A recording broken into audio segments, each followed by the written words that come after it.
Se ve el ejercicio número 1 que nos dice considera las siguientes proposiciones. La primera me dice que el número 5054 es divisible por 2. La segunda me dice que el número 19820 es divisible por 5. Que de ellas cuál o cuáles son verdaderas, pues primero tendríamos que definir cómo se sabe que un número es divisible por 2 o cómo se sabe que un número es divisible por 5. Entonces establezco la teoría por acá. Un número se dice que es divisible por 2 si el dígito de las unidades corresponde a un número par. En otras palabras, siempre que el número, siempre que la última cifra de la expresión corresponda 0, 2, 4, 6 u 8. Básicamente. Que solamente con esta pequeña definición basta con observar, por ejemplo, que dicha expresión 5054 termina en este dígito 4, que es el dígito que está en la cifra de las unidades. Está de entre las condiciones que nos permite validar que la expresión es entonces divisible por 2. Es decir, aquí el tema de los criterios de divisibilidad lo que propone es considerar ciertos atajos teóricos que nos permita brincarnos algunas divisiones para que de esta forma no nos desgastemos en operaciones innecesarias, sino que a puro ojo podamos decir, ok, este compa tiene que ser divisible por 2 a fuerza. De esto puedo decir rápidamente que la primera proposición es entonces verdadera.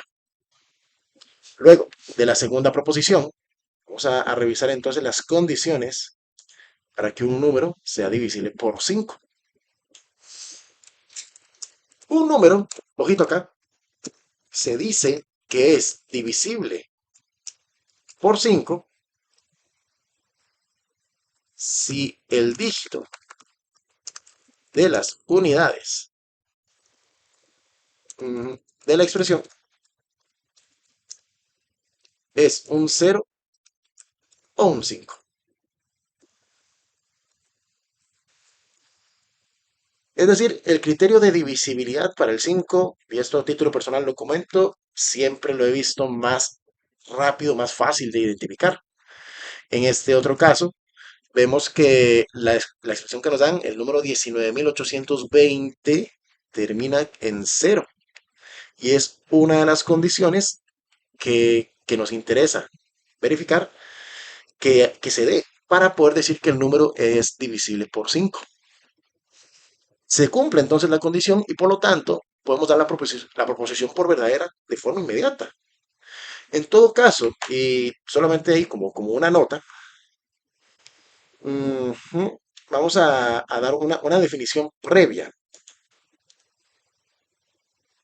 Además, esta definición la puedo brindar por acá.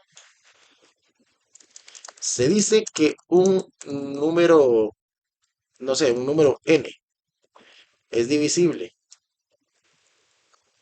por un número d si a la hora de dividir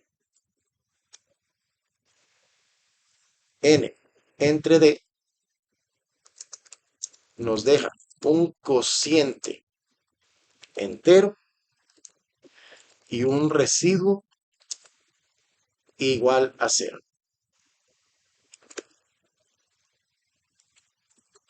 En otras palabras, si la división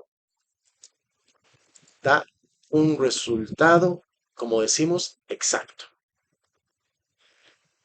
Lo pongo entre comillas esta última palabra, puesto que no sería la forma más legal o la forma más rigurosa de decirlo.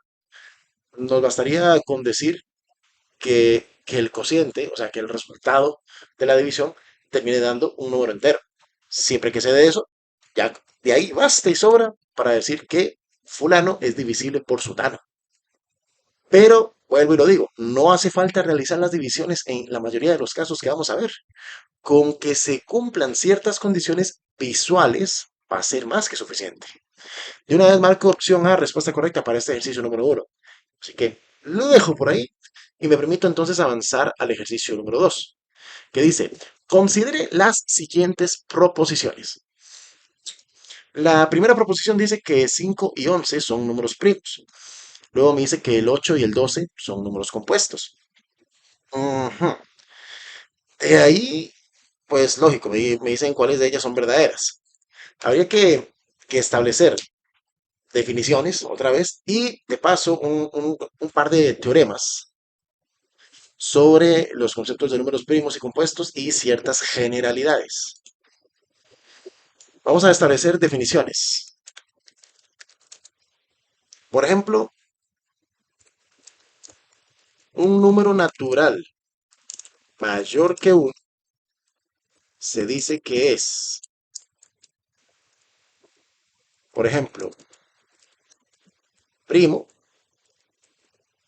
si el número posee solamente dos divisores, así tal cual, que en este caso vendrían a ser el uno y el mismo número. Y la otra posibilidad es que pudiera ser un número tal vez compuesto. Y esto se da si el número posee más de dos divisores distintos. ¿Ok? Entonces, vamos a revisar esto. Voy a tomar un poquito de texto. Perfecto.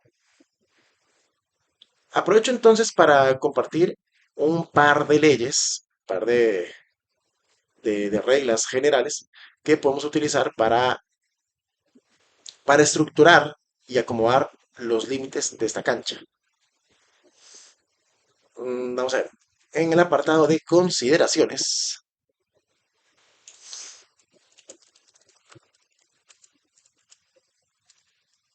hacer saber que el uno es, mm, ¿cómo se dice esto? Un divisor, es el divisor universal.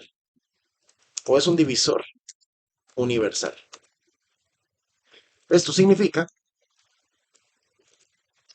que todo número natural es divisible por uno. Para que se tome en cuenta este detalle. Y también otra regla general, que todo número natural es divisible por sí mismo.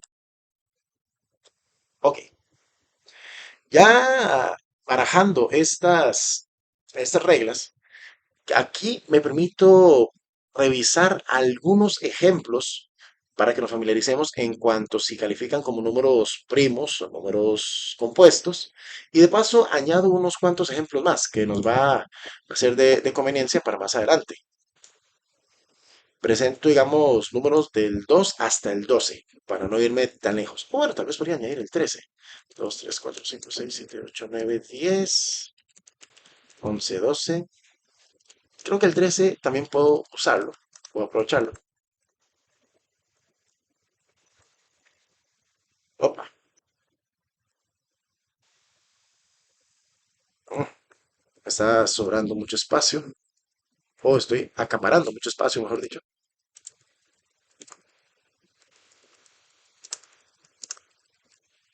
Ok. Entonces, tenemos números del 2, pongámosle hasta el 12, que luego de observar estos números, quiero que analicemos también cuáles vendrían a ser sus posibles divisores. Por ejemplo, en el caso del 2, vamos a decir que el 2 en particular solo podría dividirse necesariamente, si bien se puede dividir entre uno, con toda seguridad, y si bien se puede dividir entre dos, también con toda seguridad, aplicando las consideraciones que recién les mencionaba. El tema está que aparte del uno y el 2, no tengo más divisores que podamos extraerle al 2 como tal. Entonces, obsérvese que el 2, por lo tanto, vendría a ser un número primo. ¿Por qué? Porque esta expresión solamente tiene dos posibles divisores. En el caso del 3, el 3, si bien es cierto, es divisible por uno y es divisible, pues claramente por 3. El tema está en que al 3, siendo este un número impar, ya no es divisible por 2, así que ya no le puedo sacar más divisores. Esto hace que el 3 sea, por lo tanto, un número primo. Veamos el siguiente caso.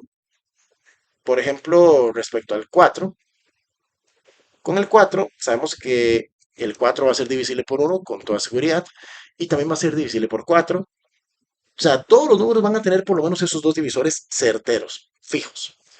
El tema está en que el 4, parte de esos divisores dichos, también es divisible por 2, es un número par. Entonces, ¿qué sucede acá? Que el 4 presenta más de dos divisores, presenta tres divisores. Esto provoca que el 4 sea entonces un número compuesto. Ya por ahí, entonces comienza a visualizar por dónde va la dinámica para poder decir si el número es primo o si es compuesto. En el caso del 5, para reforzar un poquito más la idea, el 5, por ejemplo, tenemos que es divisible por uno y que es divisible también por 5. No hay quite. El tema está, no es un número par, así que no es divisible por 2. Luego, que si nos acordamos de la tabla del 3, el 5 no es un múltiplo del 3, así que no encaja tampoco como un número divisible por 3. Y como truco, si ya pasamos de la mitad del valor del número y no encontramos más divisores, eso quiere decir que no se van a hallar más divisores de los que ya se propusieron. Eso significa que el 5 solamente tendría dos únicos divisores, lo que lo faculta, lo que le habilita la posibilidad de llamársele número primo. El número 6, por su parte, es divisible por uno, claro, es divisible por sí mismo, lógicamente. Pero también es divisible por 2 y también es divisible por 3. O sea, es un número par, divisible por 2. Está en la tabla del 3, así que es divisible por 3, claro. Y divisible por sí mismo. O sea, tiene más de dos divisores. Esto lo vuelve un número compuesto. Y ya con esto dicho, pues me permito dar una idea rápida de cómo sería la condición de los demás números para considerar los números primos o bien números compuestos, si fuera el caso. Por ejemplo, en el caso del 8, vemos que este vendría a ser un número compuesto. En el caso del 9, que es divisible por uno, es divisible por 3 y es divisible, claro, por sí mismo. Entonces decimos que el 9 vendría a ser un número compuesto. El número 10, por ejemplo, es divisible por uno, es divisible por 2, es divisible por 5 y, claro, por sí mismo. El 10 decimos que es un número compuesto. El 11, este individuo resulta que es primo. No tiene más divisores que los dos casos especiales. Divisible por uno, fijo, divisible por sí mismo, también fijo, pero no tiene más divisores. Entonces, un caso muy especial. Y el 12, bueno, este en particular tiene muchos divisores. Es divisible por uno, por 2, por 3, por 4, por 6 y por 12. O sea, tiene muchos, vuelvo a lo digo, muchos divisores, así que es un número compuesto. Así que apoyándome un poquito más ahora con colores para que se entienda o para que se ubique mejor estos conceptos, primos, vemos que es el 2, el 3, el 5, el 7, el 11 y eventualmente los demás números diríamos que son entonces compuestos. El 4, el 6, el 8, el 9, el 10, el 12, por mencionar algunos ejemplos. Y esto para que aprendamos a identificar, pues, cómo son estos números. Así que, por lo tanto, a ver, el ejercicio 2 decía que el 5 y el 11 son números primos. Pues de hecho sí, se confirma sin problema la proposición. Que el 8 y el 12 son números compuestos. Efectivamente sí, se confirma la proposición. Es decir, al momento que ustedes resuelvan este ejercicio, no hace falta que revisen todos los números naturales hasta llegar al 12, sino que pues ahora tienen una leve idea de cómo revisar si un número, cuáles son los divisores de un número y de ahí poder establecer si el número va a ser primo o compuesto. Ya eso sería, digamos, un trabajo aparte.